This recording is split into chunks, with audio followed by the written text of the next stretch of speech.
Today is such a gloomy day. It's a type of day where all I want to do is watch Twilight. But instead what I'm going to do is pick a classic to read. I have a good collection of classics, but I just need to prioritize them a little bit more on my TBR. Also, I do need to say that I need to branch out with my classics because all of them are English classics. I have no Spanish or Catalan classics, and those two are my mother tongues. So I would need to branch out and read more classics in other languages.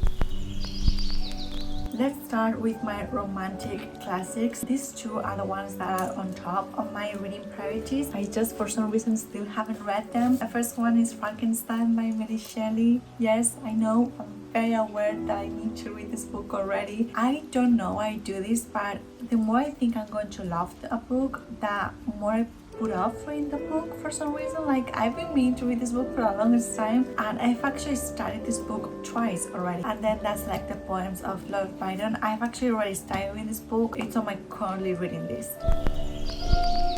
Then moving on to my Victorian classics, I have The Turn of the Screw by Henry James. I think this is a Victorian classic. Wait, I've already read this book, but I want to reread it. That's why it's on this list. The Woman in Black by Susan Hill. I've also already read this book, but I also want to reread it. These two books I want to reread because I want to annotate them, and also because I don't really remember my experience reading those books. So whenever that happens, I like rereading them. Then I have Only Dull People Are Brilliant at Breakfast by Oscar Wilde. I read The Picture of Dorian Gray by Oscar Wilde. Honestly, it's not my favorite book classic. I feel like a lot of people love that classic. I think it's just an okay book, and personally I don't really like Oscar Wilde. Then I have The Woman in White by Wilkie. I haven't read this book, but I really want to. And then I have Great Expectations by Charles Dickens. I've only read one of the book by Charles Dickens. I feel like I'm either going to love or hate his writing, so... Then moving on to Regency period classics. Well, actually this is a combination of a lot of different classics. Wait, in this edition I have Emma, Wuthering, Prejudice, Jane Eyre, Great Expectations again, and Sense and Sensibility. I bought these editions years and years ago, and honestly the font is really good to read because it's a big font with spacing. I like books where the font is not tiny. I've read some of these books, but I'm going to be making a video reading all of Jane Austen books. I'm going to be rereading some of her novels. I also have this edition of Pride and Prejudice. I'm going to be reading it from this edition. This was actually a gift from Rita. Thank you so much, Rita. The Brontë sisters are authors that I've been meaning to read for the longest time, but as well, I still haven't. And I have two Russian classics. The first one is Chekhov Tales. My mom gifted me this book for St. Jordi this year. I know it's one of her favorite books, and my mom has an amazing reading taste, so I think I'm really going to like this one. And then I have Anna Karenina by Leo Tolstoy. This is one that I've also started reading before, but I just wasn't really in the mood. I've even divided the book into different parts. I've seen the movie. It's a very tragic movie, and I need to be in the right mindset to read this book because the ending is really not fun. This is my current Hemingway collection. No, wait, I've already read this book. This is my current Hemingway collection. I have For Whom the Bell Tolls and Islands in the Stream. I know Islands in the Stream is his last novel set in Cuba, I'm pretty sure.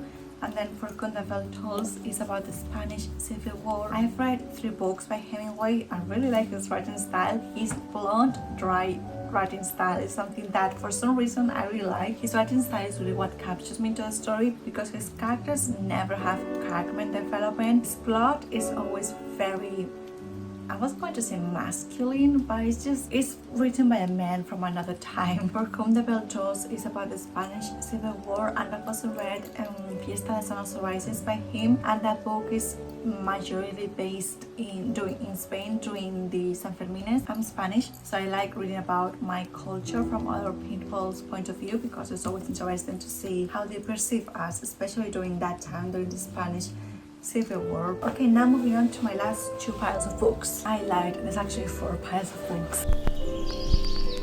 these are my modern classics. I have a portrait of the artist as a young man by James Joyce. The only reason why I bought this book is because I saw that he was Irish, but I don't really know much else about this one. I also know that he wrote Dubliners and Ulysses. For some reason I didn't buy his most well-known novels. Then I have A Room of One's Own by Virginia Woolf, the one and only. Everyone loves her. I'm very sure I'm also going to love her. Then I have Lolita by Vladimir Nabokov. I've already read this book, but I want to read it and annotate it. This copy has been through it. Like, I remember I dropped water accidentally, obviously. It has seen better days. I first read this book when I was 17, when I was a Tumblr girl, when Lana Del Rey was everything to me. I still like Lana Del Rey, but not as much as I did back then. I really want to read it now as a 24, 25.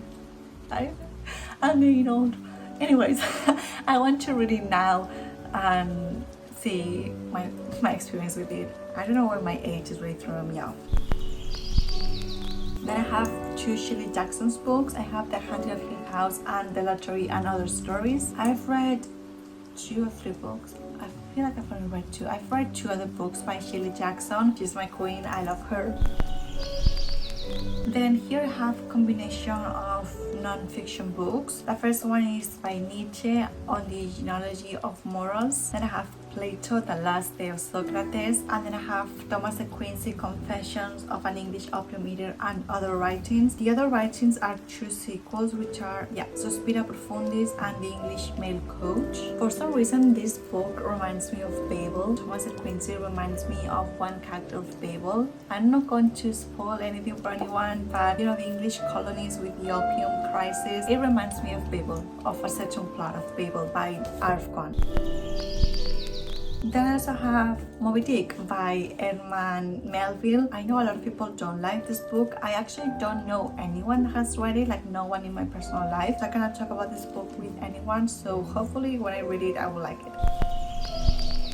And then I also have The Jungle Books by Rudyard Kipling. I didn't know that there were 2 books. Like, I know there are 2 movies in Disney, but you know, Disney shouldn't be my source of knowledge. Apparently there's The Jungle Book and then there's the second Jungle Book, which I don't know. This gloomy day is making me very sleepy, and also my dog is snoring in the background, so all I want to do is take a nap. And these are the last 2 books. These are more of ancient classics. I have Tales of Ancient Egypt by Roger Lancelin Green. I love Egyptian mythology, so I think this is going to be really interesting. And lastly, I have The Odyssey by Homer. I've already started rereading this book. I always tend to read different passages of the Odyssey. Whenever I do some mythology searching, they usually give you the passages of the Odyssey where they are based from. So I tend to go to the passages and just read those passages. So this is my entire classics collection. I have quite a lot of them, so I'm not going to be able to hold them up for you. Please let me know which ones I should prioritize, which ones you think are worth my time, and also the ones that you didn't like. Please do let me know why, because maybe that's a reason why I'm going to either like them or hate them. So please do let me know. I hope you guys liked this video, and I will see you very, very soon. Bye!